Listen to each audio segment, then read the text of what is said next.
الله الرحمن الرحيم وصلى الله على النبي الكريم رب اشرح لي صدري ويسر لي أمري واحلل عقدة من لساني يفقهوا قولي. سر برے صغیر پاک و ہند کے لوگوں نے شب معراج اور شب برات کے حوالے سے کچھ ایسوسیشنز ڈیولپ کر لی ہیں جن کا دین سے کوئی خاص تعلق نظر نہیں آتا. تو آپ کائنڈلی بتا دیجئے کہ شب معراج اور شب برات کے حوالے سے کچھ اگر احکام قرآن اور احادیث کی روشنی میں موجود ہیں تو ان کے حوالے سے ایک مسلمان کی ذمہ داری کیا بنتی ہے.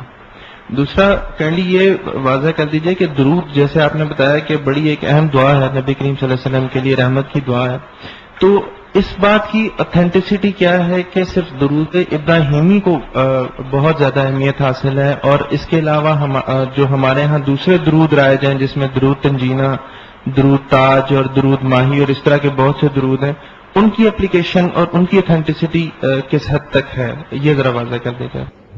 شب برات کے بارے میں لوگوں میں ایک عام غلط فہمی یہ ہے کہ یہ وہ رات ہے جس میں تقدیر کے فیصلے ہوتے ہیں، اور سورہ دخان میں جس کو لیلۃ المبارکہ کہا گیا وہ یہی ہے. اس غلط فہمی کو رفع کر لینا چاہیے. قرآن مجید میں جس رات کا ذکر ہے وہ لیلۃ القدر ہے. اس کے بارے میں یہ واضح کر دیا گیا ہے کہ وہ رمضان میں ہے، اور قرآن مجید کے بارے میں بھی یہ بات وضاحت سے بتا دی گئی ہے کہ اس کا نزول رمضان میں ہوا اور لیلۃ القدر میں ہوا.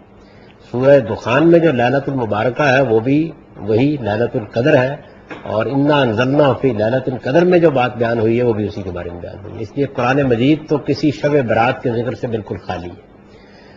حدیثوں کے اندر بھی صحیح حدیثوں میں کوئی بات بیان نہیں ہوئی. ایک واقعہ بعض روایتوں میں بیان ہوا ہے کہ سیدہ نے یہ دیکھا کہ نبی صلی اللہ علیہ وسلم رات کے وقت بستر پر نہیں ہے، تو آپ ان کے پیچھے حرم قبرستان تک گئیں پیچھا کرتی ہوئی، اور آپ نے دیکھا کہ آپ وہاں قبرستان میں لوگوں کے لیے دعا کر رہے ہیں. یہ روایت ہے. اس روایت میں بھی بڑے اعتراضات پیدا ہوتے ہیں. یعنی سیدہ قبرستان تک کیسے رات کے وقت چلی گئی، نبی صلی اللہ علیہ وسلم جانے کی کیوں ضرورت محسوس کی. لیکن تھوڑی دیر کے لیے مان لیجئے اس بات کو کہ یہ روایت ایسے ہی ہے، تو اس سے بھی کسی رات کے بارے میں کوئی خصوصی بات معلوم نہیں ہوتی.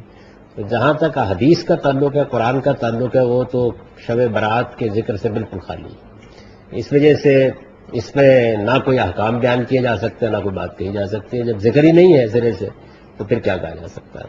نبی صلی اللہ علیہ وسلم کے بارے میں یہ بات البتہ معلوم ہوتی ہے کہ شعبان میں آپ رمضان سے پہلے بہت روزے رکھنا شروع کر دیتے تھے. یہ ٹھیک ہے.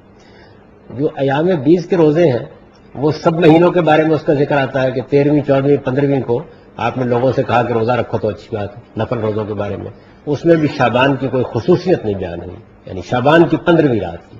تو اس وجہ سے یہ شب برات کا جو کچھ بھی تصور ہے یہ کچھ ہمارے ہاں ہی بہت زیادہ ہے، اور میرا خیال یہ ہے کہ کچھ ایرانی اثرات کی وجہ سے پٹاخے چھوڑنے اور اس طرح حلوہ مانڈا اور دوسرے اور بہت سے اہتمام کرنے کو لوگوں نے اختیار کر لیا ہے.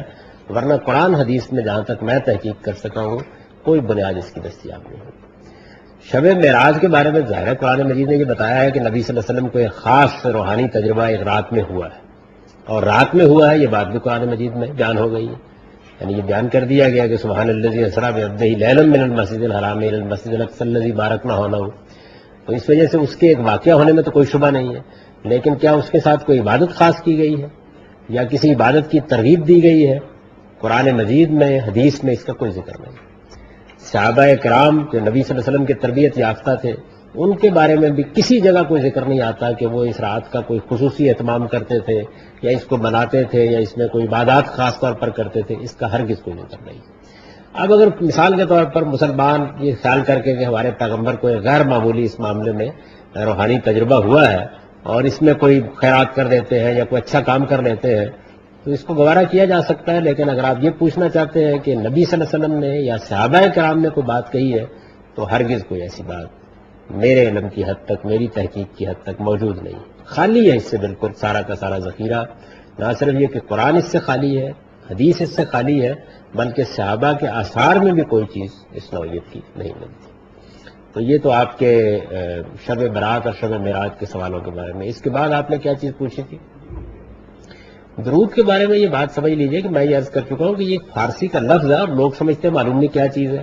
یہ دعا ہے رسالت میں آپ صلی اللہ علیہ وسلم کے لیے بلندی درجات کی، اور خاص طور پر جب منافقین نے آپ کی ذات اور آپ کے گھر اور آپ کی ازواج مطہرات کو ہدف بنایا ہوا تھا، اس وقت مسلمانوں کو اللہ تعالیٰ نے یہ حکم دیا کہ وہ آپ کے لیے نہ صرف یہ کہ اپنی محبت کو قائم رکھیں بلکہ دعائیں کریں اور آپ کے لیے بلندی درجات کی دعائیں کریں۔ خاص موقع ہے اس بات کا جو سورہ احزاب میں یہ بات آئی ہے، اور اس وقت منافقین کے مقابل میں گویا سچے اہل ایمان کو اس کی تلقین کر کے یہ بتایا گیا کہ ان کا رویہ اپنے پیغمبر کے بارے میں کیا ہونا چاہیے۔ یہ اس کا پس منظر ہے۔ یہ جو درود ابراہیمی جس کو کہا جاتا ہے، اس کی اہمیت یہ ہے کہ جب رسول اللہ صلی اللہ علیہ وسلم کے بارے میں بیان کیا جاتا ہے کہ ایک جگہ صحابہ کرام کسی مجلس میں گئے تو وہاں لوگوں نے یہ کہا کہ اللہ تعالیٰ نے ہمیں ہدایت فرمائی ہے قرآن مجید میں کہ ہم آپ کے لیے سلام بھیجیں، آپ سلامتی کی دعا کریں اور آپ کے لیے رحمت کی دعا کریں۔ تو سلامتی کی دعا تو ہم نے سیکھ لی ہے، لیکن رحمت کی دعا کرنے کا آپ کے لیے کیا طریقہ ہے؟ ظاہر ہے کہ آدمی خیال کرتا ہے نا کسی اور کے لیے دعا کرنی ہو تو بہت آسانی ہوتی ہے، تو بار بار پوچھا اور بتایا جاتا ہے کہ آپ خاموش رہے، پھر پوچھا خاموش رہے، بلکہ صحابہ کو یہ خیال ہوا کہ شاید آپ کو ناگوار گزرا ہے سوال۔ پھر بہت توقف کے بعد تیسری چوتھی مرتبہ جب لوگوں نے پوچھا تو آپ نے پھر یہ طریقہ سکھایا، اور اس میں بڑی تواضع ہے۔ یعنی حضور نے کیا کیا؟ رخ موڑ دیا لوگوں کا، فرمایا میرے لیے اس طرح رحمت کی دعا کر لیا کرو جیسے اللہ نے ابراہیم اور ان کی آل پر رحمت کی دعا کی۔ یعنی یہ طریقہ آپ نے اختیار کیا۔ تو یہ در حقیقت ایک بڑا غیر معمولی معاملہ ہے، اور اس وجہ سے اگر یہ طریقہ اختیار کیا جائے تو یہ پیغمبر کا بتایا ہوا طریقہ ہے۔ اب اس کے بعد جو درود لوگوں نے ایجاد کر لیے ہوئے ہیں، آپ نے ایک درود کا حوالہ دیا ہے، وہ صلاۃ تنجینا بہا من، یہی ہے غالباً، میری کوئی سمجھ میں نہیں آ سکا وہ کیا چیز، یعنی عربی کے لحاظ سے بھی اس کے اندر بڑی خامیاں ہیں۔ اسی طرح جو بعض درود تاج اور اس طرح کے درود ہیں ان کے اندر بعض بالکل مشرکانہ عبارتیں ہیں، تو اس سے بڑا اجتناب کرنا چاہیے۔ زیادہ اچھا یہ ہے کہ جو اللہ کے پیغمبر نے آپ کو بتایا ہے طریقہ، اس کی آپ پیروی کرتی ہیں۔ دین میں چونکہ احتیاط کی ضرورت ہوتی ہے تو اچھا یہی ہے کہ اس کی پیروی